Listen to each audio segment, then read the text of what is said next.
So I'm in zone 3, running along Glendenning Trail, just about to turn onto Whitaker, and then onto Irvine,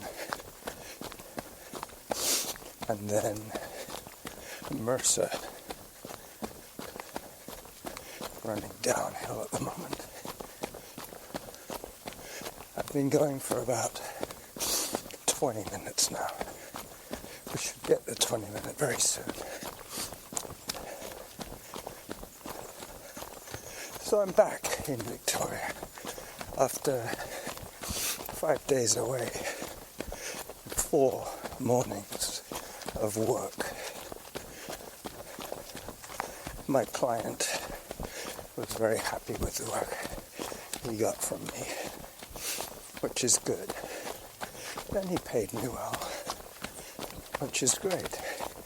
He also paid $100 towards Norma's driving, because she did all the driving.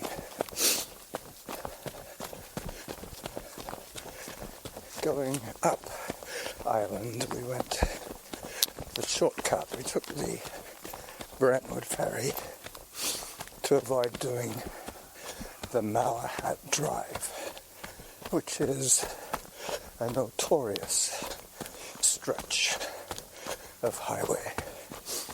Lots of accidents, lots of traffic. So we took the peaceful way up by taking a ferry across the inlet. It's like a 35-minute boat ride. Car ferry, that is. Small. I think they take 25 vehicles. Time 20 minutes. Distance 2.45 kilometers. Average pace 8 minutes 17 seconds per kilometer. Cadence 73. Average heart rate 133. Workout average pace 8 minutes 9 seconds per kilometer. Time for hydration. I'm a little behind my terminal pace. I'm hoping to finish this at 7-minute pace. But this is the slow part. I have to do this twice. Up and over, off to the bog, up and over, and back home. I'm trying to stay in zone 3. This is the first time I'll be running long in about a week. I have run shorter distances with Norma. Only on Monday I did 5 miles with her, which translates to approximately 8 kilometers in an hour. So Zone 2. We finished up just under 8 minutes per kilometer.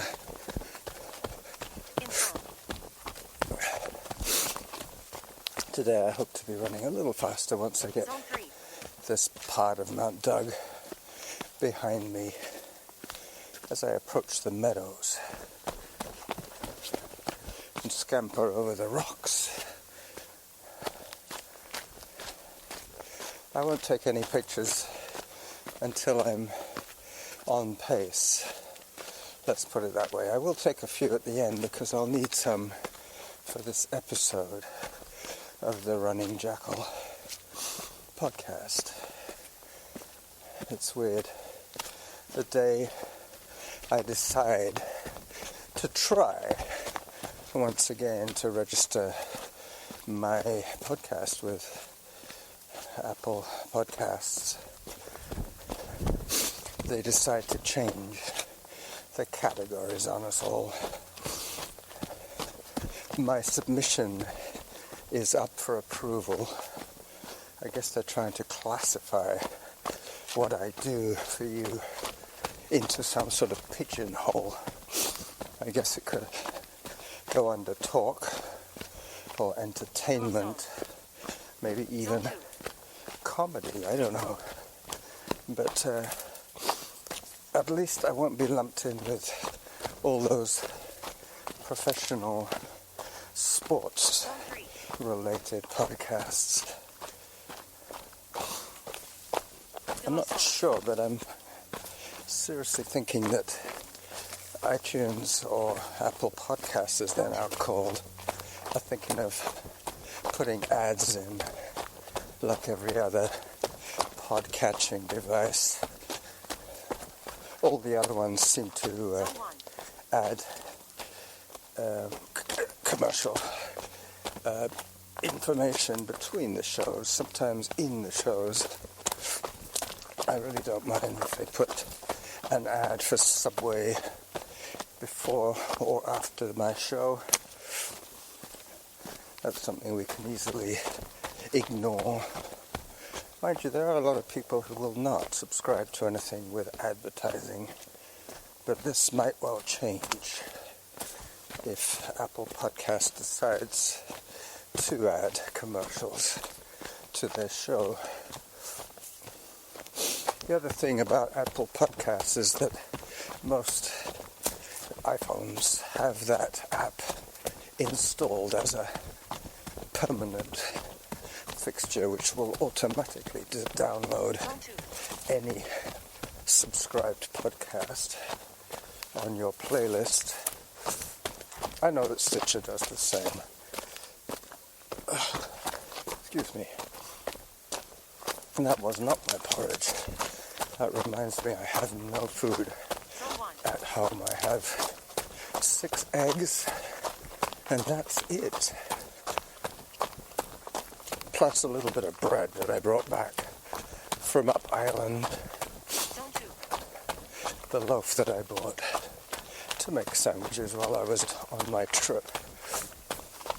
We ate out most nights, but on the last night I decided that I had enough food that I needed to finish before our return, which I did. I can hear the noise of... Time 25 minutes. Distance 2.98 kilometers. Average pace 9 minutes 29 seconds per kilometer. Cadence 72. Average heart rate 124. Workout average pace 8 minutes 23 seconds per kilometer.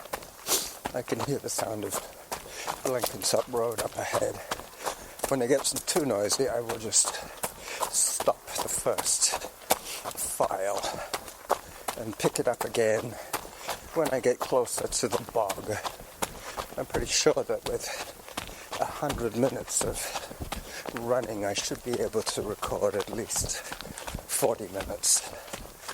Maybe 36 would be in order today.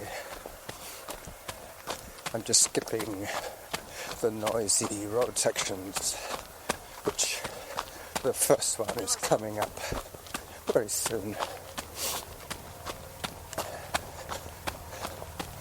So until later, I will just let you hear the noise build slightly before I press stop.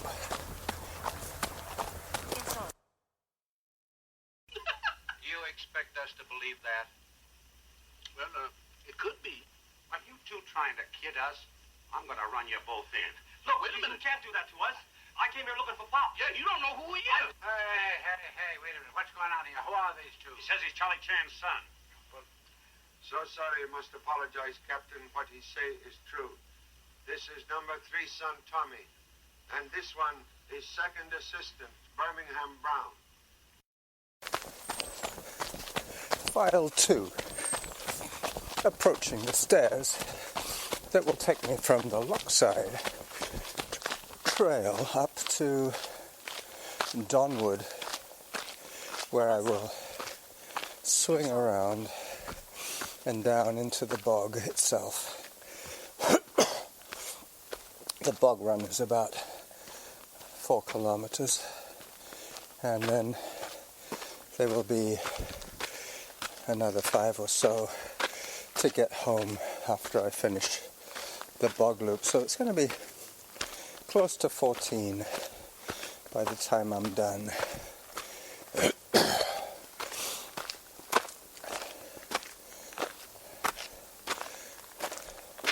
As I was saying, I've done the slower part first, and then I will have a little bit of a quicker session shortly, and then I'll have the slow slog back over Mt.Douglas to my neighborhood streets.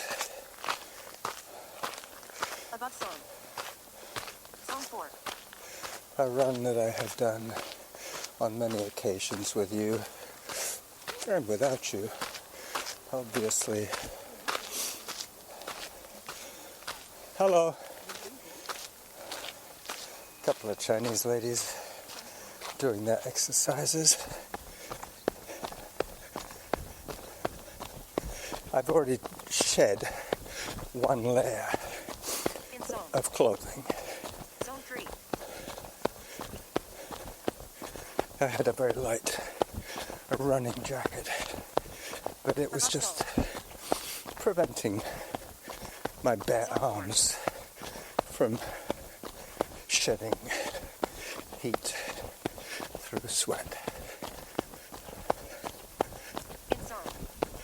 Hi. Zone 3.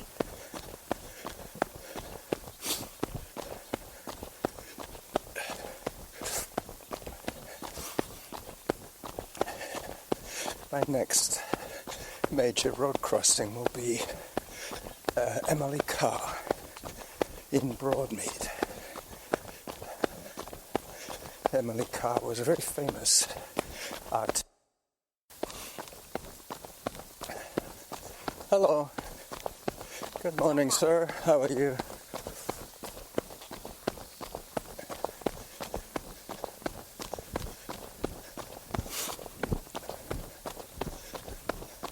Zone 2. This is Lowbrunner West now. Lowbrunner East was this section Time from 25 minutes. Distance 4.33 kilometers. Average pace 8 minutes 56 seconds per kilometer. Cadence 67. Average heart rate 134. Workout average pace 8 minutes 4 seconds per kilometer. In zone. 8 minutes for, Zone 3. which should be whittled away for the next 40 minutes. I hope to be sub 7 by the time I get back to here.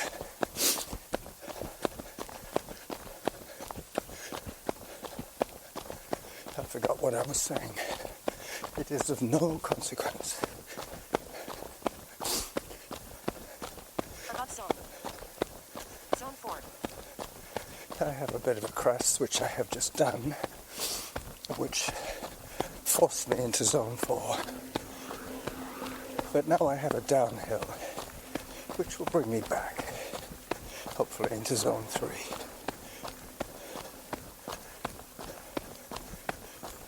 In zone. There you go. Zone 3.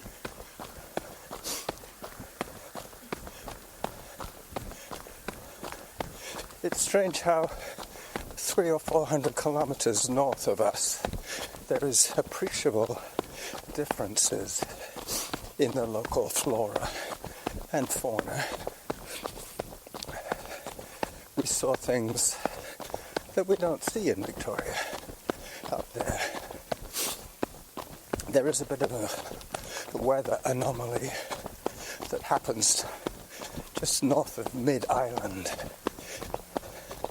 Halfway up Vancouver Island, we lose the protection of the Olympic Peninsula. And then the storms that come in, well, basically all the weather that comes in uninterrupted off the Pacific. So it might well be raining in Parksville and warm and sunny in Victoria. A lot of the route that we drove this weekend and early week, going and coming to Courtenay, was Above zone. part of the relay route that I ran In zone. 3 times. Once when I first arrived in 96, 97 I think it was. I was part of the Prairie and Harriers relay team.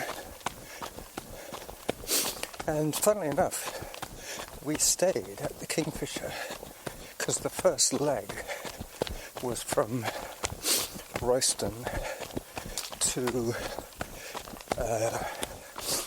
I think it was Union Bay. That was the leg that I ran.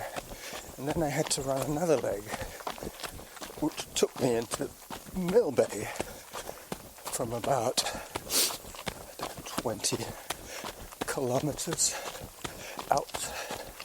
No, I think the legs were a little shorter than that. Probably 10 or 9 kilometers for my second kick at the can as part of the team. The following time I ran that run. Hello. Hi. I ran it solo, and it was 120 kilometers from Courtney to, where was it now? Nanaimo, I believe. Yep, Courtney to Nanaimo, 120k. I ran that solo.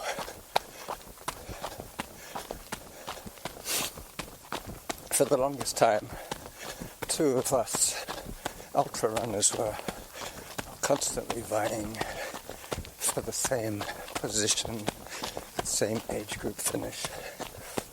A guy called Matt. He and I, we didn't start at the same time. Hello. I started half an hour before him because I was seeded as a slightly slower runner. He'd had some good performances before that event. Time 40 minutes. And sure enough, he caught me. Average pace 6 minutes 15 seconds per kilometer. Cadence 83. Average heart rate 133. Workout average pace 7 minutes 47 seconds per kilometer.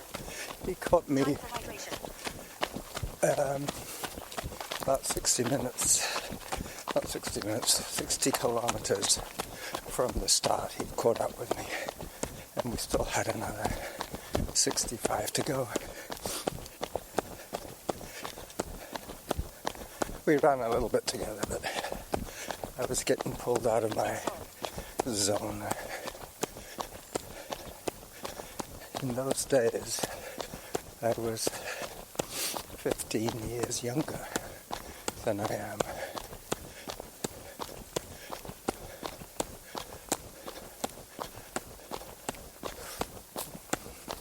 I think I was 52 or something.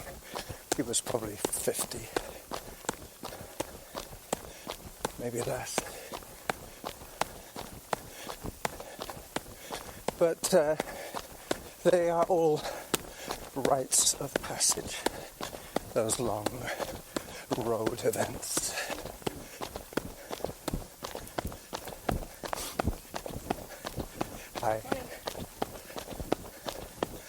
Another road ultra that I did was 100k on the mainland. That was from Langley to Harrison Hot Springs. And that was a ball buster as well. Lots of asphalt I saw that day. And a lot of farmland. Being a point-to-point, wind direction is critical. One year I had the wind behind me the whole way. The next time I did it, I was running into a headwind the whole day, and I think my finishing times were like almost an hour different for the same run within a couple of years of each other. But I did that race as a solo twice. That in fact was my little lightweight zip-up jacket that I took off. So this is a hike section, just as I hit zone 4. I will hike up to the bog signage. Oh no, the next hill has the bog signage.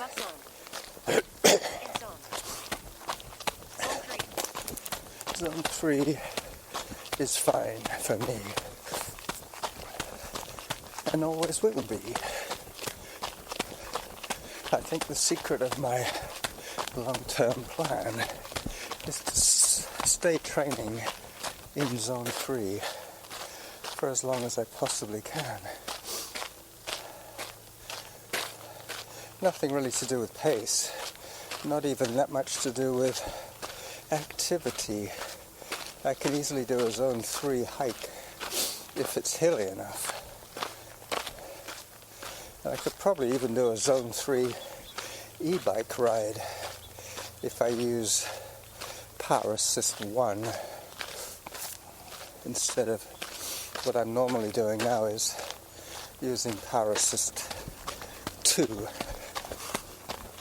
and trying to stay between Zone 2 and Zone 3 with the e-bike, helping me on the hills, helping me maintain a steady 22 kilometer average pace.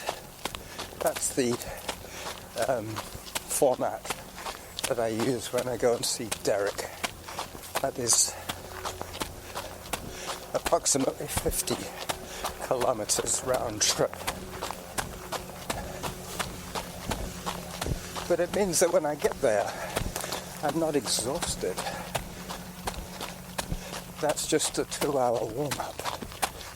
Well, a 1-hour warm-up, followed by a 30 to 40 minute run, followed by a 1-hour cool down. Time 45 minutes. Distance 5.84 kilometers. Average pace 7 minutes per kilometer. Cadence 80. Average heart rate 134. Workout average pace 7 minutes 41 seconds per kilometer. So I'm getting down to the 7s. By the time I finish the bog, I'll be probably bang on 7-minute kilometers. The first pace that we get is the last split pace. And that one was sub 7. Hello. Hey. Trail got a bit narrow there. The bushes are encroaching once again.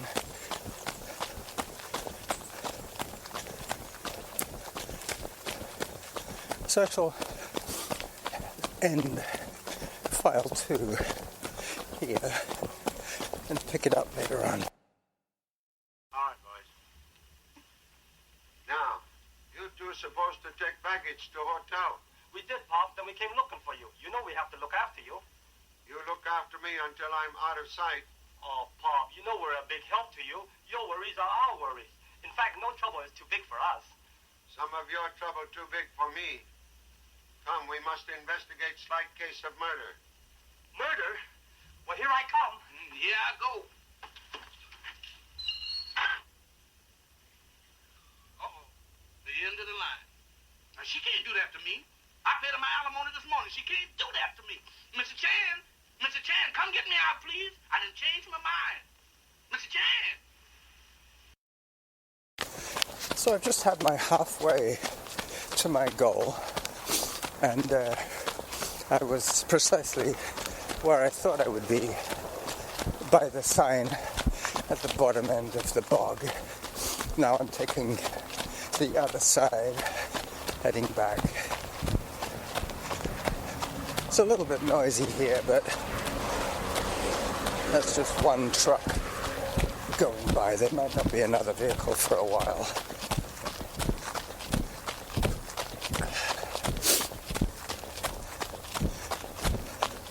I have to remember to pick up my jacket. I stashed it in the bushes just at the end of the Harvest Lane connector to the trail system on Mt.Douglas.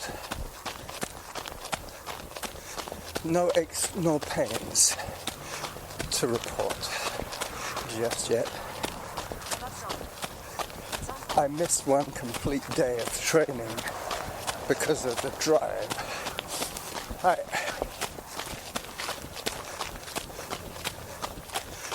But tomorrow I hope to be running with Norma, and then probably hiking long on Friday.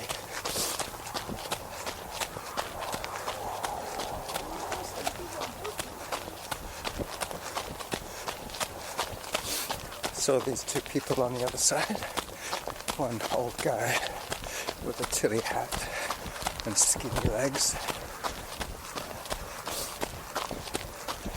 Hello again. Hi.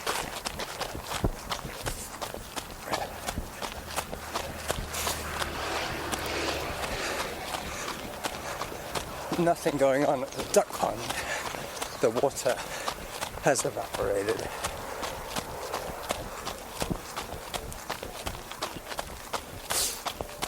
Hello. Hello. Hi.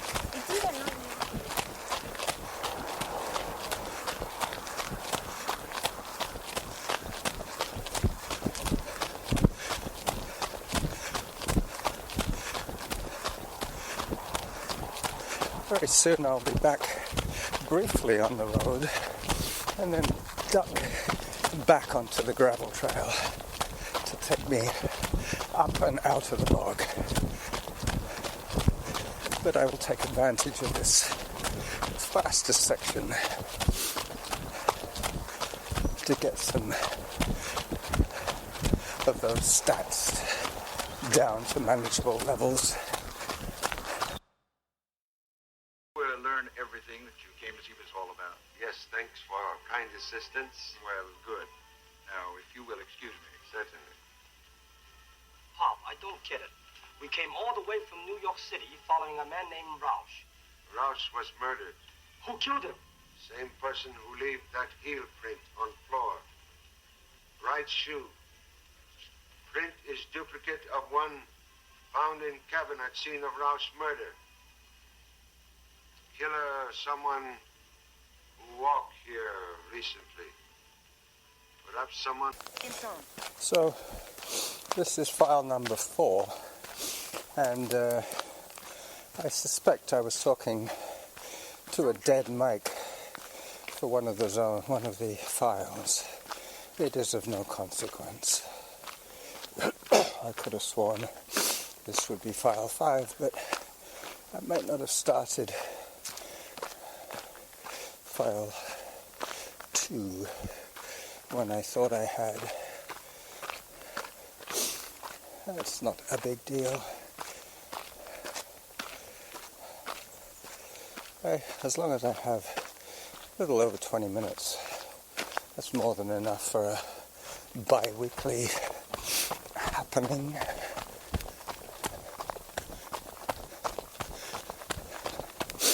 That is why I keep my shows short. Because I am talking to you twice a week. Yesterday I transcribed some audio from an old vintage Charlie Chan black and white movie that I saw and enjoyed. Not terribly politically correct. They have a black driver,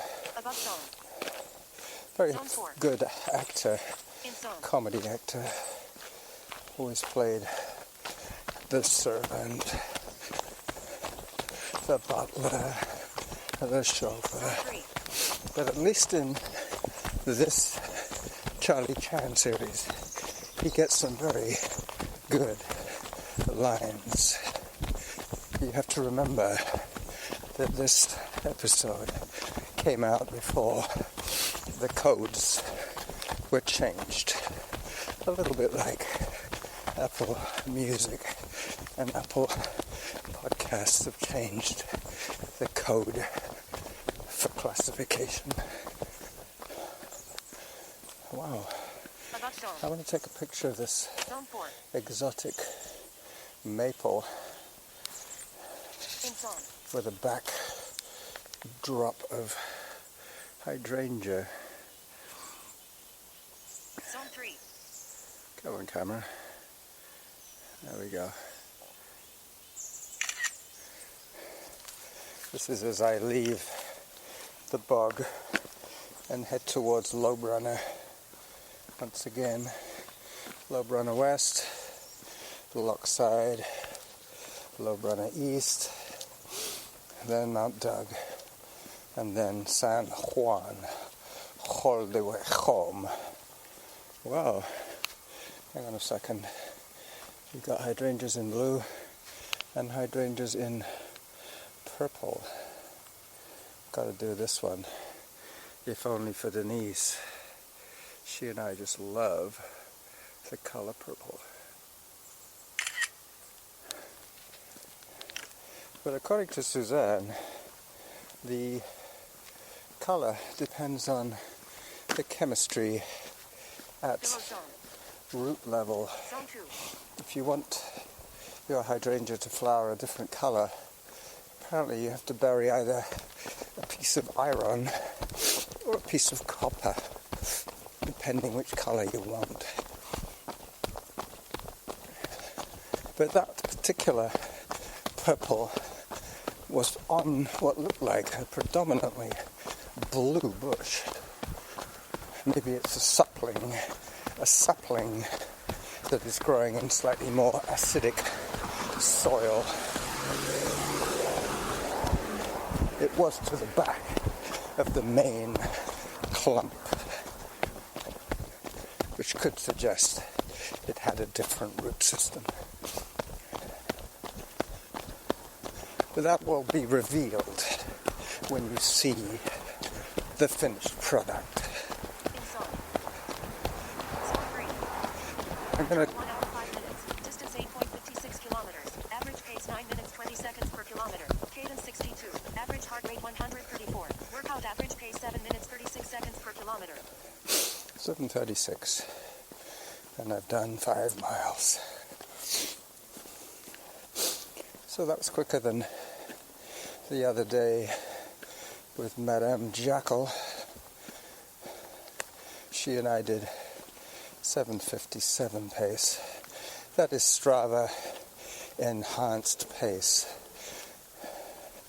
The Strava effect that keeps us all somewhat deceived but motivated.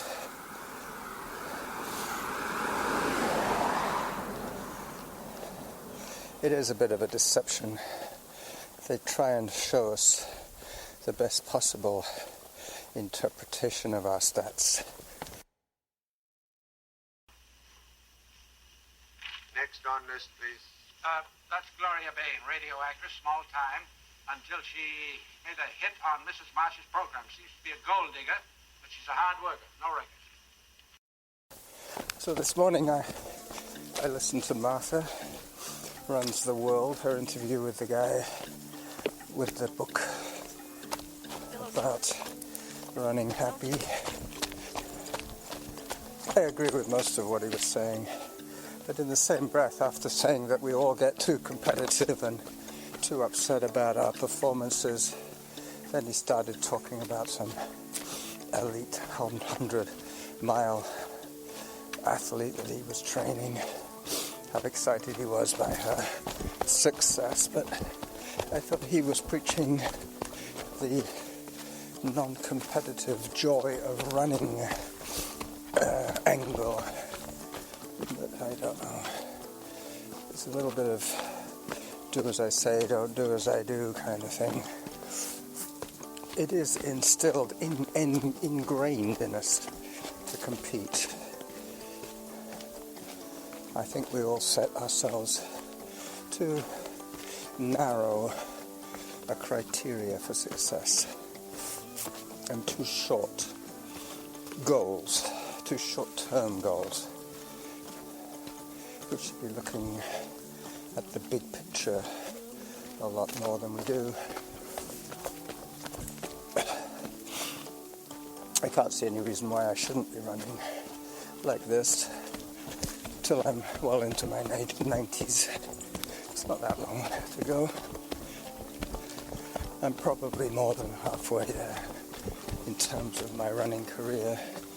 It has been unbroken. A lot of people take 10-year breaks in their running. Below zone. But luckily I started all my In zone. running activities much later in life, after my kids were in elementary school.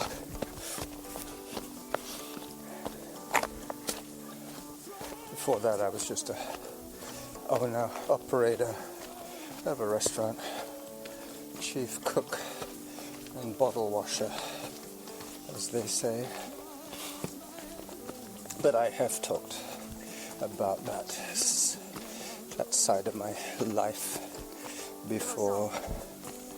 Zone 2. In zone. I have reevaluated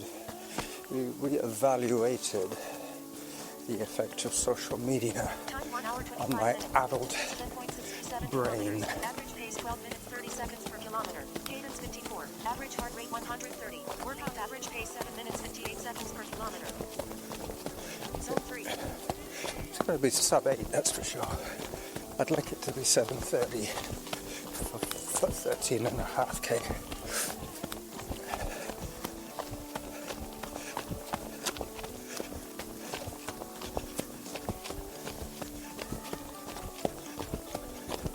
I'm going to be coming up to the glory zone pretty soon, which will mean that my stats will improve. Depending on how much I actually have on these 6 files, 5 or 6 files, I will maybe add a little bit of an interlude between each file. I might actually use some of my Charlie Chan audio to bridge between the files.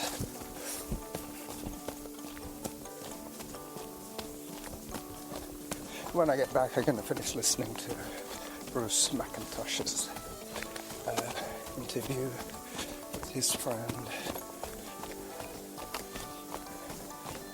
He was asking about trying to eliminate noises.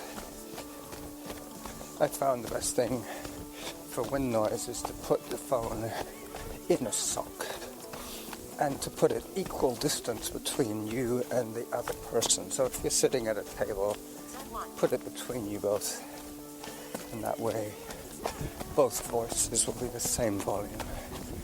The other thing that he might want to try is running with the Cadence 81. Average heart rate 128. Workout average pace 7 minutes 53 seconds per kilometer. running with the phone in the sock. Then he can almost certainly eliminate arm swing and wind noise. I think I will email him today and make those suggestions. He was talking about a new mic, but you know, that is not the way to go, Bruce. Really, the secret of clear recording on the move is to do it wirelessly. The minute you have a connection between the microphone and the recording device, you will get invariably cable slap and clothing noise to deal with. So this is the running jackal, just popping out onto Harvest Lane, saying bye-bye to you for my Wednesday show.